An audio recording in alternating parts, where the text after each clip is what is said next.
Welcome to my YouTube channel. This is Farm Round. Consider subscribing if you are new to this channel and tap on that notification bell to get notified on each and every new video we upload.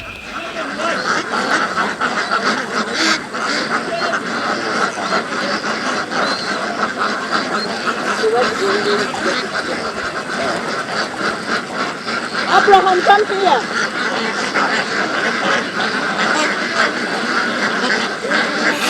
Okay, my name is Nasa Kayemba. I'm the director for technical and the operational at Great Habibu Farming Academy, located here in Kilolo, Luwero district. We are doing commercial duck farming on a commercial basis or large scale under the integration of fish duck farming. Well, the venture for duck farming only takes an individual commitment to learn to know what really the ducks need in terms of their management and health, plus the love to do the venture, personal admirance. Once you have the two combined with land and the water, you are ready to go into the duck farming business. Well, we are doing American Peking duck on a large scale. It's our #1 duck breed in the farm. Then substantially we are also doing Muscovy, the local duck, the indigenous one. Then we are doing Indian runner. Then we are doing Cayuga and the Swedish, blue Swedish for ornamental purposes, plus the goose duck, commonly known as Batakabuzi. Ducks are birds which are comfortable with all environments, whether it is a wetland or it is uphill, or on the slope, on the gorge, on the riverside. The ducks can survive there. So they only require you to provide them a good shade where they are not exposed to rain and excessive sun, plus a good floor which is dry, so that they can have a place for resting. But the other environment and the areas, ducks can thrive there. They don't dictate a specific environment. Like earlier stated, the management of these ducks is all about personal commitment and learning their environment. In their environment, the most important aspect is about hygiene and water. Ducks depend highly on water for cleaning, for personal hygiene, cleaning themselves after eating and before eating. Also, we greatly depend on water to clean their houses where they're supposed to stay. So as a result, we need an abundant supply of water, or the accessibility to water, both with the managers and the ducks themselves.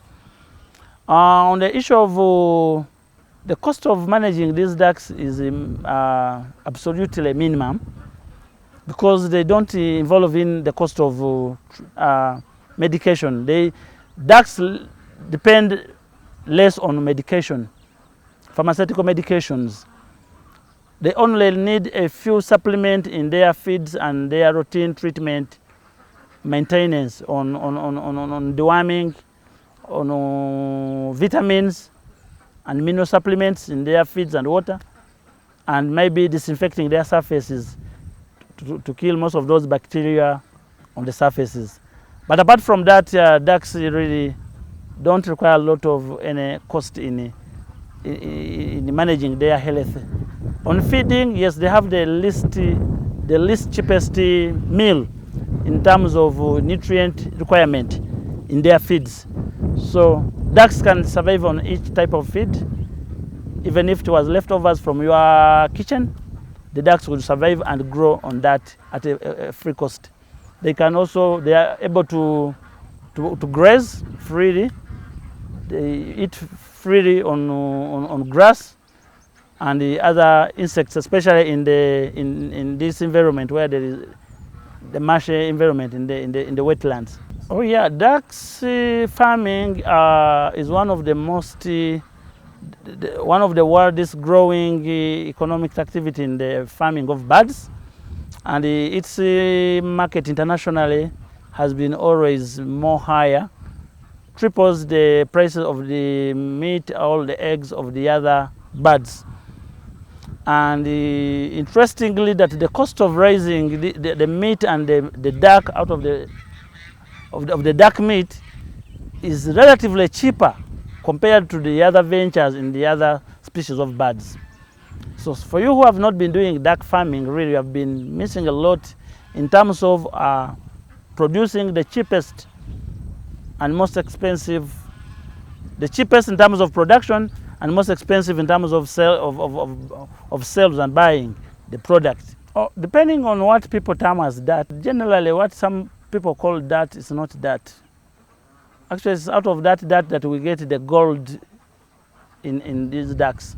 For example, the manuring of these ducks, if these ducks are confined in one point in a shed and they are producing that manure, which people term as dirt, they have the best manure that we use for the production of our crops, because their manure it has a lot of potassium in it and required in our fields. Besides the fields, also their manure, part of their manure dropping helps in fertilizing our fish ponds. So by doing that, we don't see any dirt that people claim about the ducks. Ducks need just a wider environment where they can be programmed. You know, they have a shed where they rest from and gather their manure. They have a swimming point where there's a pond, they can come and swim. Then they have a free space where they can go and graze around, eating on the grass and the small seeds of the plants, plus the insects. So when you have that environment, really, you'll never see the dirt of the duck. Actually, what people term as the dirt, we term it as the profitable manure we get from the ducks, and we use it. Yes, the cost of producing a duck egg is not expensive. It's only the price, market price of a duck egg. Because of its demand, the demand is very high for the market of the breeding market, where people are hatching to get the young ducks. Why hatching the duck eggs? Because a duck egg, a duckling, from day one when it is hatched, it attains a slaughter size of 3 kilograms in 8 weeks. In other words, it gives us meat in the shortest time compared to these other birds. So therefore, its egg is looked at as a seed of gold, because something that gives you 3 kilograms of meat in 8 weeks, you cannot really lose it easily. You cannot give it to the food market, to the consuming market. So their eggs are not easily given out on the food grade market, and makes these eggs very expensive. So whoever want to buy to own an egg, a duck egg, you either own your own ducks, or you are ready to cough that price that it comes with the egg on the market. Yeah, the duck egg definitely is medicinal. They are lacking a lot of nutritive value in terms of vitamins, because the duck eggs has all that vitamins apart from vitamin C, but the other vitamin grades are within the egg. It has those minerals that helps us to boost our brain functioning, and also strengthening our muscle performance, our body performance.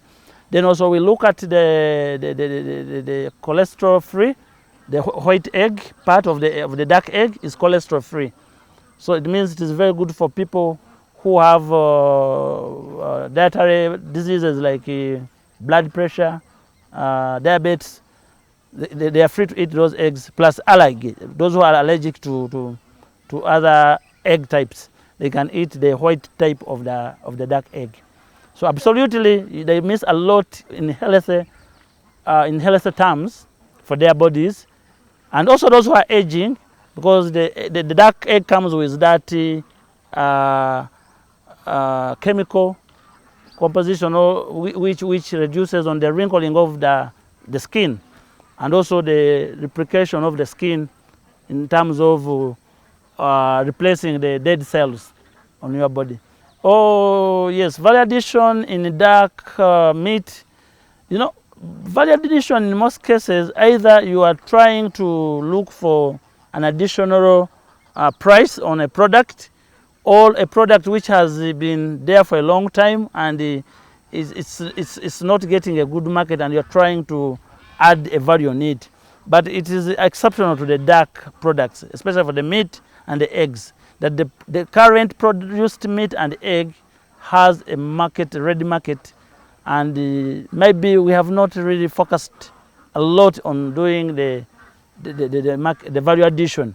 But in case we have it in print, the excessive eggs which are not used for food grade or for breeding can be used for in the bakery product, because they produce the best baked products in terms of cakes and breads and other confectionaries. Then also the meat, we are coming out with the meat sausages, sumbusa, then burgers. We are doing a Peking duck burger, but at a higher price. This is a value addition aimed at achieving more price value. Yeah.